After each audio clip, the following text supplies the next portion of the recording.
also call 911 saying that he's unresponsive. Good morning, friends.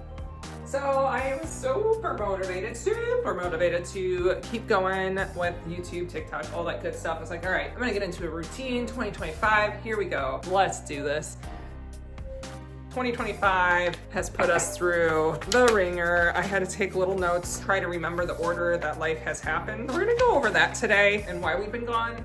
Throughout Jensen's whole journey, I don't think I've ever been more exhausted than this moment. But like overall, things feel pretty dang good right now. Was really scared to speak that into existence for the longest time, but let's get into it.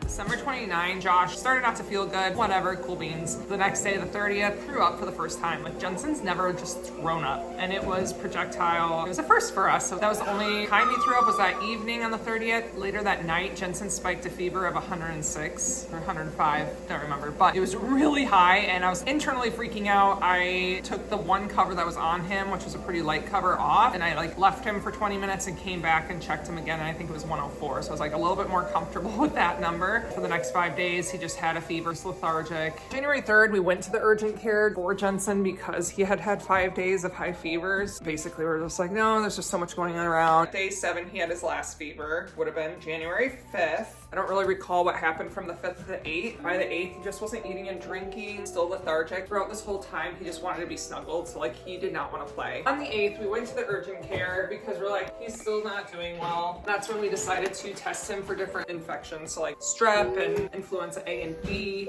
He did come back positive for influenza A, which Josh was questioning because he went into urgent care a couple days after the initial influenza A and found out he had a sinus infection. So we're like, hey, can he have a sinus infection too? Did it move from the flu into a sinus infection for Jensen? And we were told no, that kids typically don't get a sinus infection because like their sinuses are just so small, and there's a sinus here that isn't developed yet. So they're like, no, that's not that. So if things get worse, come back. Well, the next day they're definitely getting worse, so we went back to the urgent care. And I honestly don't know what we did from there. I think they're like, maybe he has an ear infection even though it looks fine, so let's try some antibiotics. I don't know, something along those lines happened. Good job, dude. You hear mama talking to our friends? Urgent care. The next day, we went to his pediatrician an hour away, and they really were super thorough and trying to figure out what could it be. He can't tell us. What are his signs? And he has signs for constipation, but it just didn't feel like it was the constipation route. But that was literally the only thing we could go off of, that he hadn't had a bowel movement in a couple days. We really pushed all his meds, so that was on the 10th. And by the 12th, on a Sunday, he had multiple bowel movements. We're on the mend. The next 3 days go fairly well. Wednesday, Thursday, he was super irritable again, and he wasn't showing his normal signs of constipation. On the 17th, he just was so lethargic. I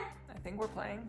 Is that happy? Not wanting to eat or drink, and he had not had a wet diaper in over 24 hours. We took him into our local ER, and they did an x-ray. Showed a lot of poop in there. We're like, but he just pooped. Again, they suspected constipation and dehydration. So they gave him IV fluids and an enema, and he pooped. But I was still not sold. Meanwhile, in all of this mess, big news here. I'll get into it in a different video, but I am going through IVF. I've gone through multiple rounds, trying to keep it quiet until we had more information. But throughout this process, I have to give shots every 12 hours to myself. Life was just so hectic. We went to the ER with Jensen on that Friday. I had to have a trigger shot, which is an intramuscular. So Josh we were at the ER, and I have to give it at a specific time, which was like 7:30 p.m. And Jensen just wants to be held. So I had to go out to the nurse's station and be like, really weird request, but can you hold Jensen? Because my husband has to give me a shot in the booty. So that was on a Friday. And then Sunday, I was scheduled for an egg retrieval. Had my egg retrieval on the 19th, Sunday. On the 21st, we asked to get seen in the pediatrician's office. They again really did a thorough evaluation. We couldn't figure out why he was so upset, and we were still going off of constipation, at which point we were admitted, but they didn't have any beds available, so we had to drive around the town for an hour away from home for about 4 hours, and I was very uncomfortable with my post-procedure process. Got a room, and we decided to try to do a clean out, and this was like really late in the evening, so they put the NG tube down Jensen's nose, into his throat, to his stomach, and the next morning morning, Jensen projectile vomited all of the Miralax solution out, and he did that twice. I don't know what that was about. He's never done that in the past. Eventually started pooping, but it happened very quickly.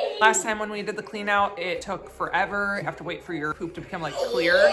We got to that point with 3 poopy diapers. So like, again, I was like, I don't think it's constipation. I don't think this is what's causing him issues. But by the end of the day, he was acting himself. He was eating. He was doing better, right? It was 7 p.m. We're like, are we being discharged? Like, what's the plan? No one's come back in here. They talked about maybe testing for like celiac and other things. They're like, well, you guys are free to go if you'd like. If you want to sleep here another night and just kind of see how he does and if he's feeling better or not, we can rule out some other tests the next morning. And we're like, oh, he's been doing great for 3 or 4 hours. Like, we feel comfortable going home.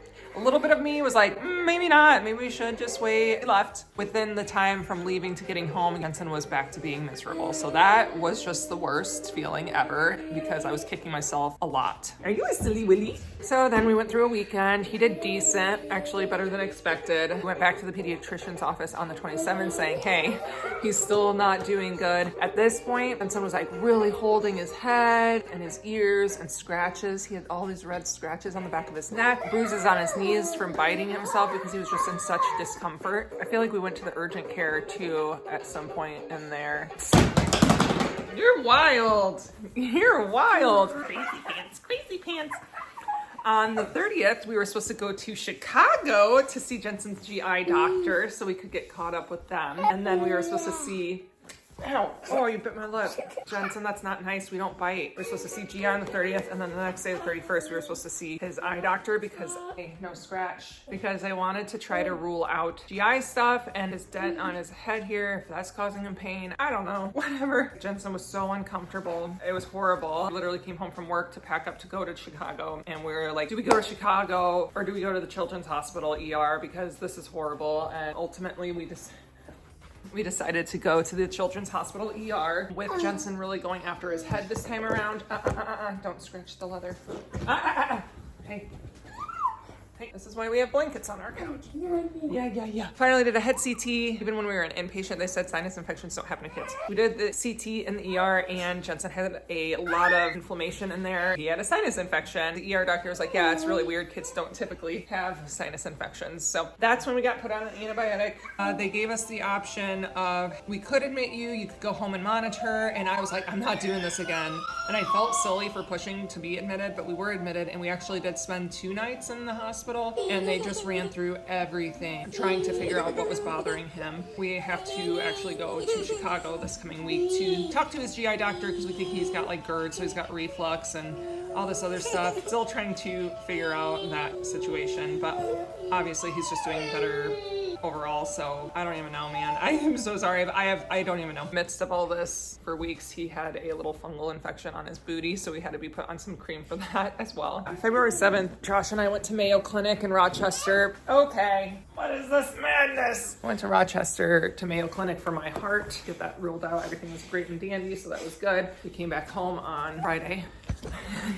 Hey, you're a destructo boy. February 8th, Josh and I came down with influenza B and we're both indisposed in the bathroom and it was horrible, not fun. This time I definitely had it worse than the boys. I stayed home from work on that Monday, and Monday night, this is what I thought was the grand finale, and it basically is. Jensen was doing well. Josh and I both went to separate bathrooms. I was in the hallway, he was in our bathroom. I heard a commotion a little bit louder than normal and he cried once, and I was like, oh my gosh, what did he do? Josh is just yelling frantically from our bathroom, and I'm like, yeah, I know, I heard him. And then I'm like, oh my God, it clicked. Did he just fall down the stairs? Josh had the better vantage point of listening because where he's at, he's under the stairs. And for me, it just sounded like commotion coming from the family room. So I quickly finish up. I think I was washing my hands. I even left the sink on because I looked out down the hallway and our basement door was open. I just ran to the door, turned on the light. I'll show you our steps because they're not pretty. They're not soft. They're not carpeted. This moment for me was still surreal. We do have this lock on here that you have to push in and bring down. Jensen has not opened our doors in the past. Actually, like the week prior was the first time he started opening, well, his door he did, but he never did any other doors. Anyway, earlier this evening, one of us went downstairs and didn't lock the door. These stairs, as you can hear Maggie clicking on the metal connection piece, and he was laying at the bottom of the stairs right here, not moving. Good girl. I run downstairs. I didn't have my phone on me. I'm yelling for Josh. Jensen's just laying at the bottom of the stairs, not crying. He is breathing. So I'm like trying to do a checklist in my brain. Like, okay, there's no blood, but he's not crying. And he's just laying in his own drool. He's breathing. So I'm like, okay, that's good. So call 911 saying that he's unresponsive. Shortly into the conversation, he became responsive. I don't even remember, honestly. I think he was kind of whining or just moving. He tried to sit up and then he laid back down. Honestly, from there, I don't really remember what happened, but they got there really fast. Police officer came down the steps. Then the firefighters told me to keep talking to him. Sorry, this part, like I get super flustered on. So I get flustered on this part, but he didn't seem to like have anything broken. They just squeezed his appendages, squeezed his ribs. He didn't wince or anything. I got into the ambulance. By the time we got there, and he was doing well. They didn't really get to us very fast. Actually very unimpressed with that specific hospital, but the doctor came in, didn't even evaluate Jensen anywhere. He just felt his head a couple times and was like, all right, we'll get a head CT. He didn't ask us any questions, and I just tried to leave it up to, you know, he probably got report from the EMS and whatever, so I'm not gonna fight anything. Jensen did really, really well for that head CT, held perfectly still. No internal bleeding, no fracture, anything like that. When we were sitting there, I did start to notice that he had like 3 separate bumps on his head, including lines from the metal strips on the stairs, and then he had a couple bruises on his back, but overall, like very minor considering he fell from the very top to the bottom on these hard stairs. Jensen actually did fairly well for the next like 2 days, and then he started to become like pretty tired and cranky, really grabbing at his head. We were giving him Tylenol, Motrin, and that didn't even seem to touch the pain throughout this process. It's 4 in the morning and I'm editing this video right now. I just wanted to say that Jensen did have a concussion from falling down the steps. He did really well the next 2 days after falling down the steps, and they said that we can have a delayed onset for concussion symptoms, like 24 to 48 hours. And then they said some people don't react well to medicine. So like we were giving Jensen Tylenol and Motrin every 4 hours, and it didn't seem to touch the pain, or maybe it relieved for like 2 hours, but then the next 2 hours were terrible. So yeah, this is Jensen's second concussion, and luckily this one ended a lot sooner than his first one. February 10th was the day that he fell down the steps. Then on February 13th, I got a phone call in regards to our embryo results for IVF, which it wasn't good. And so then the next day, Josh and I had to go in the morning, on our way to the hospital to talk to a genetic counselor. We drove home. I was just hanging out with Jensen. I charted his pediatrician, just saying kind of an update on where he was at with his moodiness and everything. They discussed it with the on-call docs, and they're like, we really want you to be evaluated in Children's Hospital ER to make sure that maybe he doesn't have a slow brain bleed.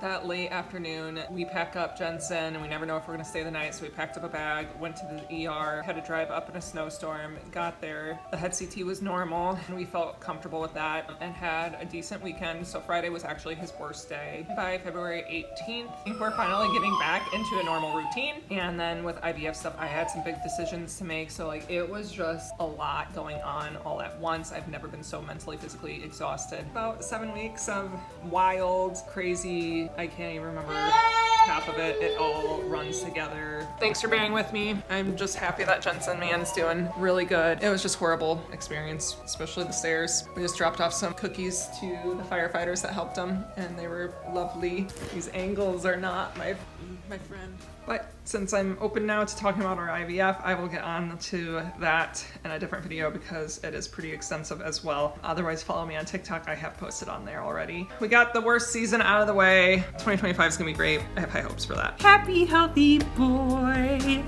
I love you. I love you. I love you. Oh, I love you.